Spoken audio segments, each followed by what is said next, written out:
Would it be possible to turn one of the most iconic planes in Magic the Gathering into a 3D playmat?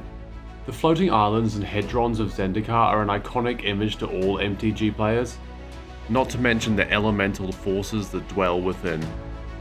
This build wouldn't be without issues. Oh god! it's honestly not as good as I thought it was going to be. But we had a lot of fun, and we know it will look awesome in the end. Okay, so first we sat down together to hash out a rough design to make sure we were both on the same page. We mainly wanted to sort out where everything would go and the general look of what we were trying to achieve. As you can see from my crazy scribble, we are planning to resolve things as we go. We are the team of Silver Scale Games, always have been. For the most part, in the last few videos, Euan has been making the videos all himself basically. Euan is the pro at this stuff, I'm more of the protege. You know, he's far better at the building stuff than I am, so he's just going to be giving me the tasks that I can't screw up too much. Firstly, we needed to make a base that we can start arranging our islands around. For this, we used a piece of MDF. Then using that as a template, we sketched a rough outline of the board onto XPS foam. It's just as I imagined. Yeah. Then we divided that into sections of the playmat. The thinking here is that different levels will be used for different things. So imagine your deck on one part and creatures on another, and maybe your lands on the front section. We started roughly arranging the shapes that we had made to see how they would all work together as a functioning playmat. We couldn't see any issues so far. Oh god! Well guys, thanks for joining us for our Zendikar build. No. It's honestly not as good as I thought it was going to be. That's a pretty good day though. That's a pretty good day. Yeah, I mean it did take us 7 hours. Yeah, and I think it looks cool. It's going to look cool. As you can tell, confidence levels were sky high. Ben used hot glue to stick the foam columns in place, but he did not stick the island sections down because it will be easier for us to work on those parts as separate elements. Now that we are happy with the height and the placement of the islands, Ben started to layer up the foam to make them more three-dimensional. He did this by gluing segments around the perimeter of the island until he was happy with the overall form. Then he used a sharp knife to carve away the foam to create an organic rock and earth texture. Please, if you do this at home, be really careful. I have cut myself before doing this, it is not fun. Do not recommend. Ben is currently showing us exactly what not to do. Always cut away from yourself. We also used a file in areas to add some smaller details that we couldn't do with the knife. I know it looks rough at the moment, but I told Ben to trust the process. While Ben was mauling the islands, I cast some rocks out of plaster of Paris. I got some flexible rock molds from a local hobby store. I just poured the plaster into the mold and let them set over a couple of hours. I highly recommend getting some of these. It is a super easy and cheap way to add detail to a wide range of modelling projects. While that dried, I decided to make the hedrons. It is told that Nahiri constructed the hedrons over 40 years to imprison the Eldrazi. Unfortunately, I didn't have that kind of time.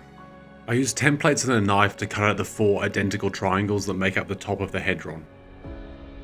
Then I used masking tape to hold them in place while I applied good old hot glue. I then essentially repeated this process for the bottom half, but made the triangles slightly longer to create that iconic hedron-y shape. Hot tip, it is worth buying a hot glue gun for more than $5, or you may spend a lot of your time doing this as well. Anyway, eventually I got it stuck together and now it was time for me to mark out the textured recessed parts. I cut a hole in the same templates and then marked around them with a pen. I then used the same pen with the nib retracted to push a texture into the foam. Then Ben and I talked about the important stuff. Have you started watching the new season of Witcher? What's that? Yeah. Oh, it's bad, is it? Yeah. After adding a few scratches with the file, unlike The Witcher, I think these turned out great. Ben was making great progress on the islands. He used some of my rock molds to press the texture into the foam. This just added that extra bit of detail. We reconvened to see how everything looked when it was together, and talk about how we thought it was going and what we should work on next. But it is what I imagined, it's quite big. I'd like put a rock ledge there or something, you know, so you could rest your commander. Or exile or something like that. Okay, so let's go away, finish all the detailing. get it ready for paint. Yeah. We forged on like the rampaging Baloths we were born to be. I broke up the plaster of Paris rocks and stuck them to the top of the islands. I used PVA glue to stick some sand around the rocks to blend it all in. Firstly, we painted the base matte black so that it would just blend into the background. Then we could get onto painting the ground in a warm brown that I mixed up. As there was a lot of ground to cover, I thought now would be a great time to ask for a favour. If you are enjoying this video so far, a like, subscribe and share will be massively appreciated. As you know, we are new to this and super keen to keep making this kind of content moving forwards, and your support really helps us do that. Thanks so much for watching, we really appreciate it. We then hit the rocky outcrops and the hedrons with the mid-grey to make them stand out from the dirt. We put some subtle green and red washes on both the rocks and the ground. These colour changes really help break up the flat colours and make it look far more dynamic. And after Ben did the hard work with the hairdryer, we were ready for dry brushing. We used an off-white bone colour with a bit of brown mixed in to highlight all that texture that Ben painstakingly hacked into the foam. I love dry brushing. You can really see all the detail that we have put in starting to pay off. Such a big win for these Earth islands. Even with the layers, like we thought the layers might show through. Yeah. Like on the between the layers of foam, but I don't know, it kind of works. Yeah, kind of looks and like you- what rock would look like. You don't really notice on all of the layers. Yeah. It's dark. Yeah, that looks like. It's our most practical build yet. It's gonna snow. It's kind of like dark. Confidence was rising as the finish drew closer. It was now time to add the greenery that will help us to achieve the iconic look of Zendikar. We applied PVA and scenic glue to all the surfaces we wanted to be covered. Then we dusted those areas in flock and static grass.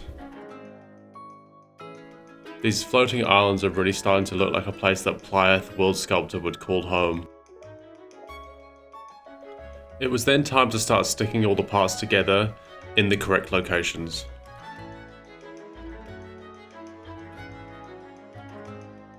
We made up some vines to connect the islands. We twisted some wire together, painted it green, then made a small hole in the foam to mount it. This does a great job of giving the illusion that the hedrons and smaller islands are floating in space. We added tufts and bushes to the islands, making sure to keep them to their edges so that there are still plenty of flat surfaces to play on. Oh yeah, one more thing. We make custom metal top loaders that act as armor for your favorite commanders. On our website you can design your own custom artwork to adorn your cards with. We are really proud of this product, so if you would like to pick one up for yourself, head over to our website. Link is just below in the description. Now on to the grand reveal.